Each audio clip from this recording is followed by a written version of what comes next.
Bangla link বাংলার পথে।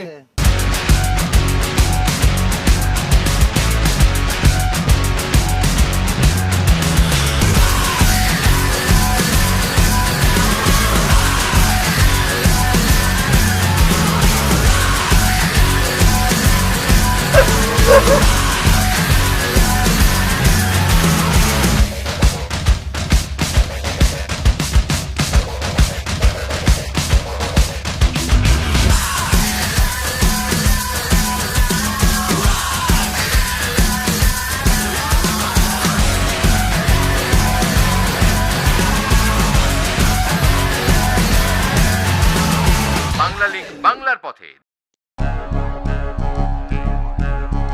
Bangla link Bangla পথের বন্ধুরা কেমন আছেন? শুরু করছি আজকের ব্র্যান্ড নিউ এপিসোড। বন্ধুরা, আজ আমরা চলেছি ঢাকা থেকে 203 কিলোমিটার উত্তরে গারো পাহাড়ের পাদদেশে ঐতিহ্যবাহী ব্রহ্মপুত্র আর পাহাড়ি নদী বিধৌত জনপদ শেরপুরে। হ্যাঁ বন্ধুরা, আজ থেকে আমাদের শেরপুর অভিযান শুরু হবে।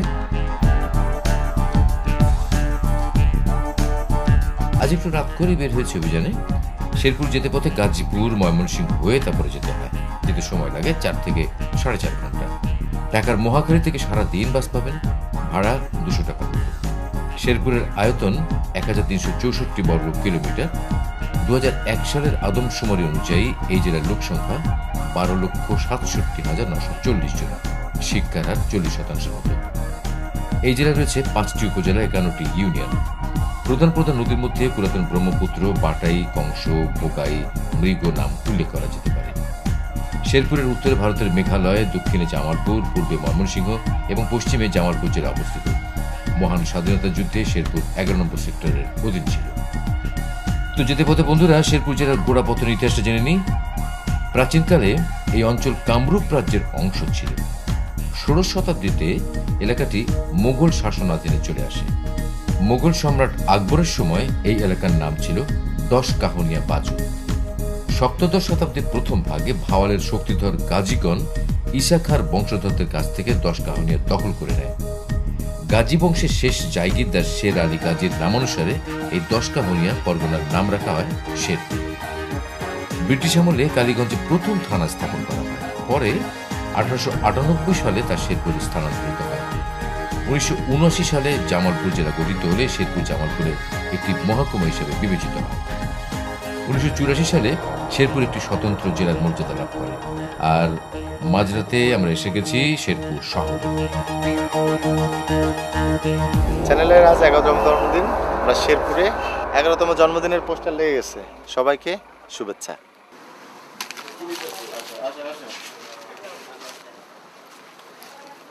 মিষ্টি চ্যানেলের জন্মদিনে।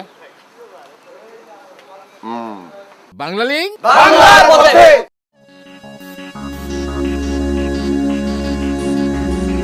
বন্ধুরা, শুভ সকাল। আপনারা দেখছেন সকালের শেরপুর শহর। নদী, খাল, বিল ও পাহাড় জঙ্গলে ঘেরা শেরপুর একসময় স্বাভাবিক প্রাকৃতিক সীমার মধ্যে স্বাতন্ত্র্য লাভ করেছিল। আকাশ খুব পরিষ্কার থাকলে শহর থেকে উত্তর আকাশে গাঢ় নীল রঙে আঁকা পাহাড়ের রেখা দেখা যেত। এখনো শহর থেকে বের হয়ে উত্তর দিকে যেতে থাকলে দূর দিগন্তে সেই পাহাড় স্পষ্ট দেখা যায়। একসময় এই অঞ্চলে ছিল গভীর জঙ্গলে ঘেরা। ব্রহ্মপুত্র নদ বারবার গতি পরিবর্তন করে নতুন নতুন চর তৈরি করে শেরপুরের ভূ প্রকৃতিকে পাল্টে দিয়েছে। এইসব চরাঞ্চলে ধীরে ধীরে মানব বসতি গড়ে উঠে আস্তে ধীরে আজকের এই অবস্থায় এসেছে।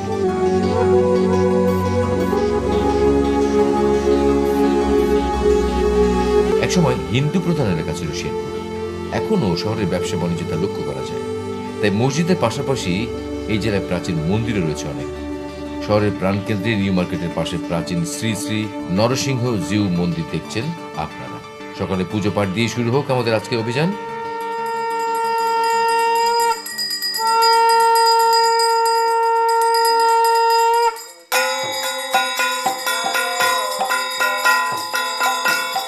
শ্রী শ্রী নরসিংহ জিউ মন্দির জমিদার নরেন্দ্র নারায়ণ রায় বাংলা 1249 সালে প্রতিষ্ঠা করেন।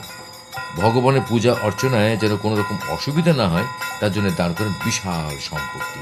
আর সেই থেকে এখনো এই মন্দিরের ভগবানের পূজা হয়ে আসছে। বাংলা লিংক বাংলার পথে।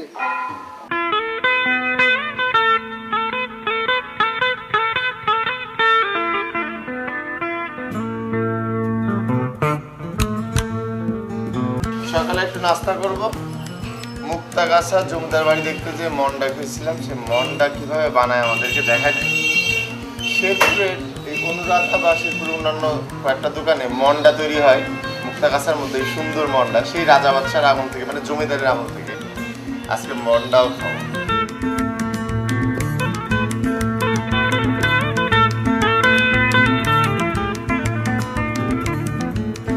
এই হচ্ছে সেই মন্ডা। আগে নাস্তা খেতে হবে, তারপরে মন্ডা খেতে হবে। আর এই দোকানে ছানার পায়েস নামে একটা জিনিস পাওয়া যায়। আসলে ছানার পায়েস জিনিসটা হচ্ছে রসমালাই। হ্যাঁ, এখানে নাম হচ্ছে ছানার পায়েস। যাক, ওটার উপরে আমার খুব একটা ঝোঁক নাই, ঝোঁক হচ্ছে মন্ডার উপরে। আগে খায়নি।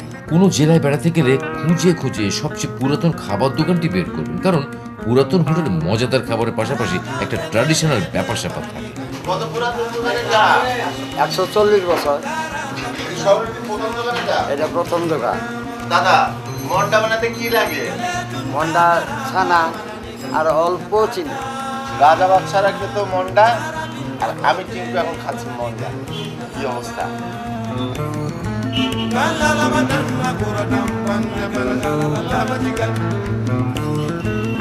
বাংলা লিঙ্ক। বাংলার পথে। তো বন্ধুরা, চলুন যাত্রা শুরু করা যাক। আজ প্রথমে আমরা চলেছি শহরের তিনানি বাজার, মানে বর্তমান রাজা বাজারে। সেখানে রয়েছে শহরের প্রাচীনতম মসজিদ মাই সাহেবা মসজিদ। এই মসজিদটি শহরের সবচেয়ে বড় মসজিদ। মাই সাহেবা মসজিদটি এই জেলার প্রাচীন নিদর্শনের একটি। বর্তমানে 250 বছরের পুরাতন মসজিদটি সংস্কার করে নতুন রূপ দেওয়া হয়েছে।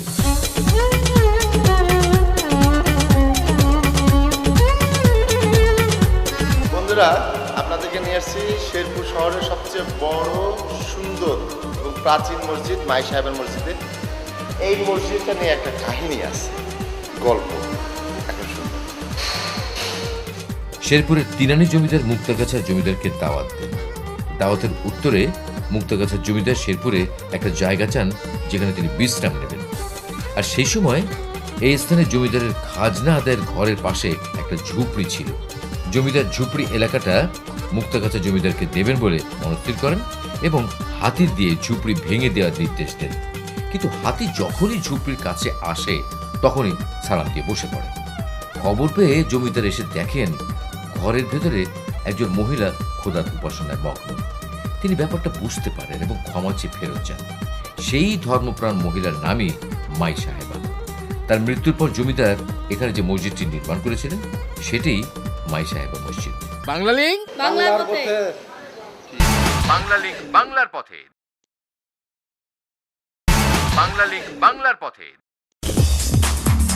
বিরতির পর আবারও স্বাগতম বাংলা লিঙ্ক বাংলা পথে। বন্ধুরা, আপনারা আছেন শেরপুর জেলায়, মানে আজ থেকে আমাদের শেরপুর অভিযান শুরু হলো। শেরপুর এমনিতেই সবুজ। এখানে এখনো বন বেষ্টিত পাহাড় রয়েছে যেখানে এখনো হাতি আসে। তো চলুন বন্ধুরা, ঘুরে আসি শহরের কান্দাপাড়া এলাকায় ব্যক্তিগত উদ্যোগে গড়ে ওঠা অর্কিড পর্যটন প্রকল্প থেকে। দেখে আসি এখানে কি আছে।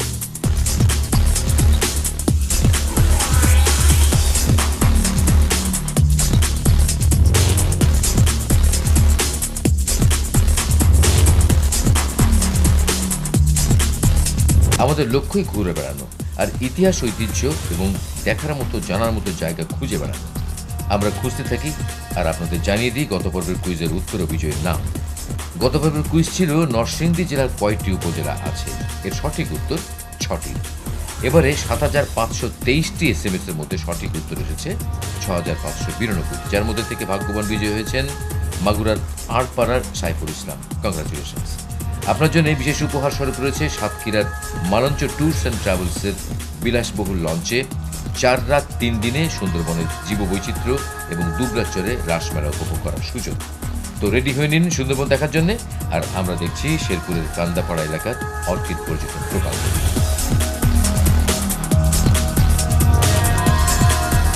7 একর জায়গা জুড়ে এই মনোরম পরিবেশটি আকর্ষণ করার মতো। এখানে বানর, দেশি লেমুর, বক, কালিম পাখি, টার্কি রয়েছে দর্শনার্থীদের দেখার জন্য। রয়েছে মেহগনি, সেগুন, দেবদারী সহ নানান রকম দৃষ্টিনন্দন গাছের সমাহার। রিসোর্টের ভেতরে এবং বাইরে রয়েছে জলাধার। সেখানে রয়েছে রুই, কাতলা, মৃগেল, সরপুঁটি সহ নানা জাতের মাছ। অতিথিদের জন্য রাত যাপনের ব্যবস্থা রয়েছে অর্কিডে। সবকিছু মিলিয়ে চুপচাপ পরিষ্কার নান্দনিক একটা পরিবেশ। অর্কিডের স্বত্বাধিকারী বললেন শুধুমাত্র শখের বশেই তিনি এই কাজটি করেছেন। অবশ্য এখন সেই শখ নেশায় রূপ পেয়েছে। ভবিষ্যতে এখানে শিশুদের জন্য বিনোদন পার্ক করার চিন্তাও করছেন তিনি। আপনার মেন ব্যবসা কি? Rice mill. রাইস মিল, সেটা কোথায়? এই তো পাশেই আমার কাছে। পাশাপাশি। এখন কি সেই ব্যবসা করেন আপনি? না, এখন ওটা করি না, এখন রাইস মিল ভাড়া দিয়ে দিচ্ছে। ভাড়া দিয়ে এখন সম্পূর্ণটা এখানেই থাকেন? এখানে থাকি। রাতেও কি এখানে থাকেন? রাতও এখানে থাকি। এটা প্রায় 19 বছর আগের কথা। মানে এই যে গাছগুলো আমরা দেখছি এগুলোর বয়স কত? 9 বছর। 19 বছর আগে প্রথমে এটা স্টার্ট করি আর কি আমি বাণিজ্যিকভাবে। আচ্ছা। আমার দর্শনার্থীদের জন্য। মানে তখন শুধু আমাদের মানে আইডিয়াটা ছিল মানে শুধু সুদৃশ্য কিছু গাছ টাছ থাকবে, যা শুধু মানে দৃষ্টিনন্দন গাছ আর কি। আচ্ছা, ইকো এটা পার্ক। হ্যাঁ, এরপর আমরা এটা বন্ধ করে দিই। বন্ধ করে দেওয়ার পর 7-8 বছর বন্ধ থাকার পরে তখন আমরা প্ল্যান করি যে এটাকে কাঠের বাগান করে ফেলবো। মানে প্রজেক্টই বন্ধ করে দিই। পরে এই তো কাঠের বাগান 8-9 বছর, এই তো মিলে যেলাম আমরা 19 বছর। এখন এই দর্শকদের অনেকের অনুরোধে আবার নতুন করে স্টার্ট করছে আর কি। আবার একসময় বন্ধ করে দিয়েছিলাম এটা। এখানে বেড়াতে আসে কারা? আপনার এলাকার লোকজন নাকি বাইরের? বাইরের লোকজন আসে, মানে সেগুলো যারা বিভিন্ন কাজে আসে বা কেউ আত্মীয় বেড়াতে আসে, এরাও আসে মানে ঢাকা থেকে। নাটক সিনেমা শুটিং হয়নি এখন? এখনো হয়নি, তো কয়েকজন অফার দিয়েছিলাম, আটুকু সাইড হচ্ছে পরে করবো আর। খাওয়া দাওয়ার কি ব্যবস্থা আছে? আমাদের ক্যান্টিন আছে, ক্যান্টিনে কি পাওয়া যায়? ফাস্ট ফুড আছে, ফাস্ট ফুড জাতীয় যা খাবার আছে সম্পূর্ণ। ভাত টাত পাওয়া যাবে না? এগুলো অর্ডার দিলে এগুলো অবশ্যই আমরা খাই। কেমন দাম? খুব চিপ রেটেই আমাদের মনে করেন গ্রামীণ ঘরোয়া যে খাবারটা আছে তৈরি করে টেস্টফুল করে চিপের মধ্যে হয়ে যাচ্ছে। চিপের মধ্যে হয়ে যায়। এটা আমি অত কিছু চিন্তা করিনি, মানে আমার অবসর সময়টা আমি কাটাই আর কি যাই।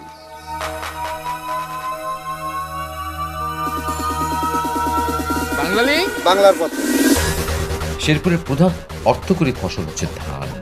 এছাড়াও এই জেলায় পাট, গম, আখ, আলু, শাকসবজি ইত্যাদি ভালো জন্মে। তবে সবকিছুর মধ্যে ধানই কিন্তু প্রধান। শেরপুরে ধান নিয়ে চলে মহাযজ্ঞ। এই যে দেখছেন, এটা চাতাল। ধান চালের ব্যবসায় শেরপুরের শ্রেষ্ঠ বাণিজ্য। যেদিকে যাবেন দেখবেন চাতাল আর রাইস মিল। তার একটা বড়, মোটামুটি একটা বড় চাতাল।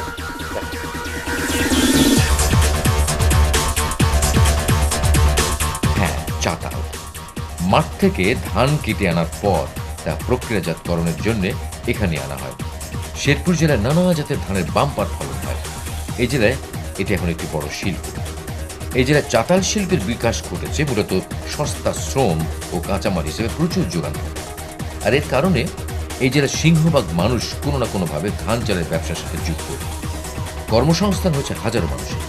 শেরপুরে ধানের চাতাল আছে 500-এর বেশি। তাই যেতে পথে যেদিকেই যাবেন চাতাল চোখেই পড়বে। দেখছেন শেরপুরের ধানের চাতাল। বাংলা লিংক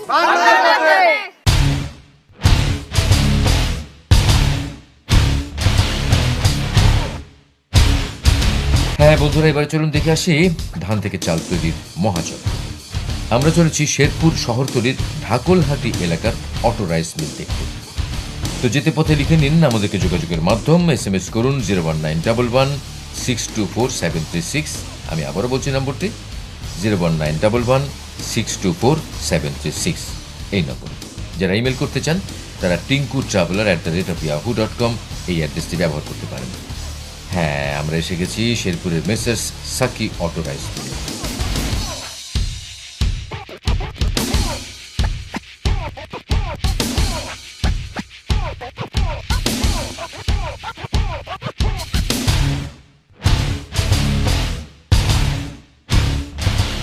এটা কি?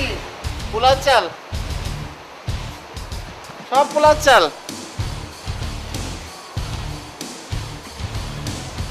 পোলাও চাল ভাঙানো হচ্ছে।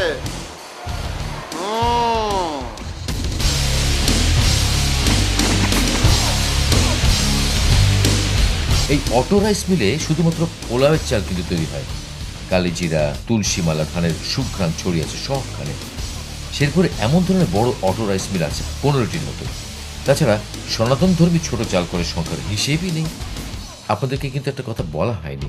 হ্যাঁ, সেটি হলো শেরপুর চাল উৎপাদনে উদ্বৃত্ত জেলা।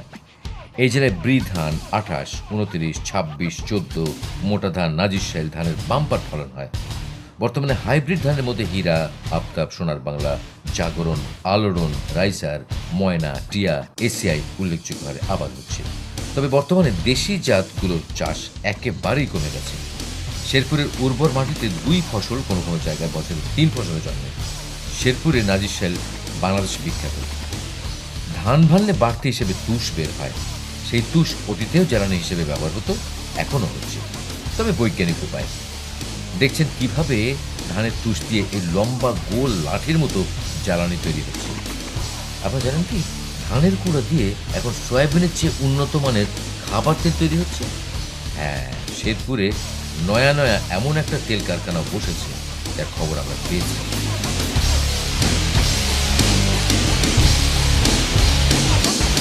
কেজি কত করে?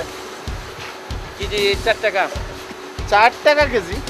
এটা দিয়ে কি ধুমা টুমা হয় না? না, এটা তোমায় না। কেমন জ্বলে? আলো ভালো। আর আগুন কেমন হয়? হয় সুন্দর আগুন। গ্যাসের মতো নাকি? গ্যাসের চেয়ে বেশি। এটাকে আপনারা কি বলেন? এটা পাইপ নাকি? ধানের কুড়া দিয়ে এখন তৈরি হচ্ছে এই ধরনের লাকড়ি, পাইপ লাকড়ি। এটার জন্য বেঁচে যাচ্ছে অনেক গাছ, অনেক হ্যাঁ, গ্যাস, অনেক অনেক গ্যাস, গ্যাস, অনেক অনেক গাছ, অনেক ইলেকট্রিসিটি। এটা যদি ঠিকঠাক মতো সাপ্লাই দেওয়া যায় তাহলে বেঁচে যাবে অনেক কিছু। বাংলা লিঙ্ক বাংলার পথে।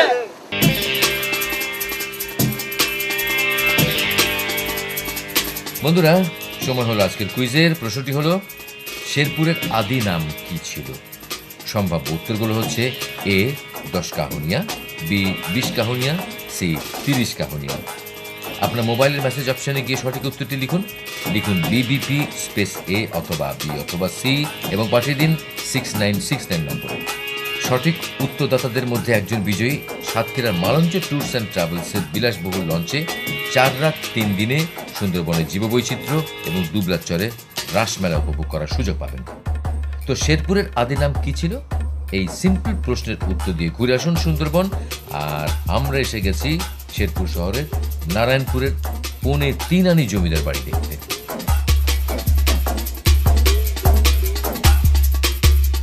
এটা ছিল জমিদারদের রংমহল, পৌনে 3 আনি জমিদারের রংমহল। এই যে দেখছেন টাইলসগুলা খুব সুন্দর করে সাজানো, খুব সুন্দর করে সাজানো রংমহলের টাইলসগুলো নাকি তারা চায়না থেকে আসলো। আরও চলন ভিতরে অনেক কিছু আছে, কি আছে। শেরপুর শহরে অনেকগুলো জমিদার ছিল। তাদের মধ্যে 9 আনি, 3 আনি, পৌনে 3 আনি, 2.5 আনি বা এমনই নামেই তাদের পরিচয় ছিল।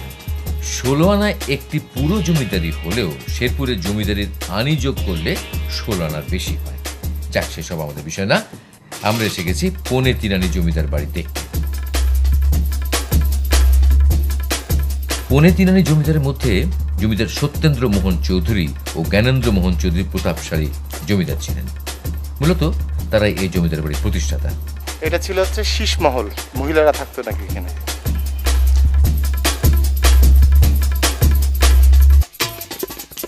পৌনে 3 আনি জমিদারেরা সাংস্কৃতিক মনা ছিল। নাচ গানের প্রতি ছিল তাদের অনুরাগ। শুধু নাচ গানই না, জমিদাররা বিদ্যা বিকাশে বিশেষ ভূমিকা রেখেছেন। গড়েছেন ভিক্টোরিয়া ও জিকে স্কুলের মতো নাম করা স্কুল। চলুন পৌনে 3 আনি জমিদারের পূজা মন্দির দেখে আসি।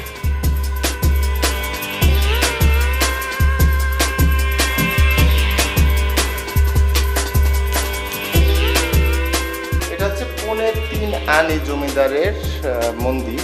এটা অন্নপূর্ণা মন্দির, এই পাশে হচ্ছে গোপীনাথ রাধাকৃষ্ণের মন্দির। আগে ছিল 2টা, এখন আর একটা মন্দির বেশি হয়েছে। 3 আনি জমিদার বাড়ি তৈরির অনেক পরে এই মন্দিরটি তৈরি করা হয়েছে। সেই হিসেবে 1783 সালে মন্দিরটি তৈরি হলে জমিদার বাড়িটির বয়স কম করে হলেও 250 বছরের পুরাতন। বিশাল এই জমিদার বাড়ির অনেক স্থাপনা মধ্যে যে টিকে আছে তা এখনো দেখানো। বর্তমানে জমিদার বাড়িটি শেরপুর কৃষি ইনস্টিটিউট হিসেবে ব্যবহৃত হচ্ছে।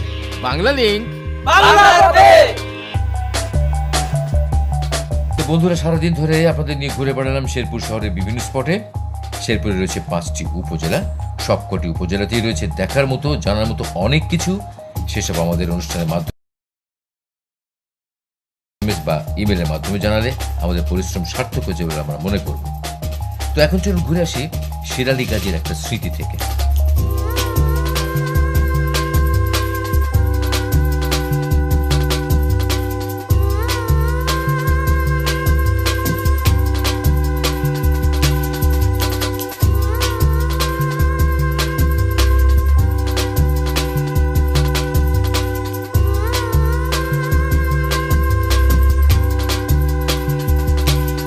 আমরা আগে বলেছি সপ্তদশ শতাব্দীর প্রথম ভাগে ভাওয়ালের শক্তিধর গাজীগণ ইসাখার বংশধরদের কাছ থেকে 10 কাহনিয়া দখল করে নেন। দিল্লির বাদশার হুকুমে গাজী বংশ এই 10 কাহনিয়া এলাকার জায়গির পান।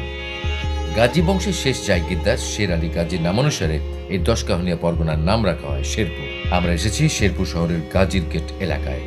এখানে রয়েছে শের আলী গাজী স্মরণে একটি গেট। দেখছেন শেরপুর শহরের শের আলী গেট।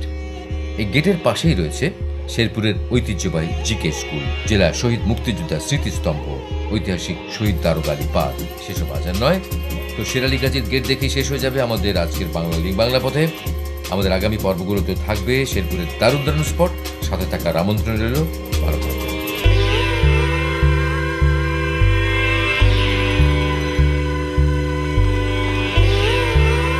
এটা হচ্ছে শেরপুরের শের আলী গাজী গেট। শের আলী গাজী থেকে শেরপুরের পরবর্তীতে নাম হয়েছে শেরপুর। এর আগে শেরপুরের নাম ছিল 10 কানিয়া। মানে শেরপুর আসতে যে নদীটা পার হতে হতো সেটাতে 10টা কড়ি দিয়ে নদী পার হতে হতো, তাই 10 কানিয়া নাম হয়েছিল শেরপুরের। বাংলা লিঙ্ক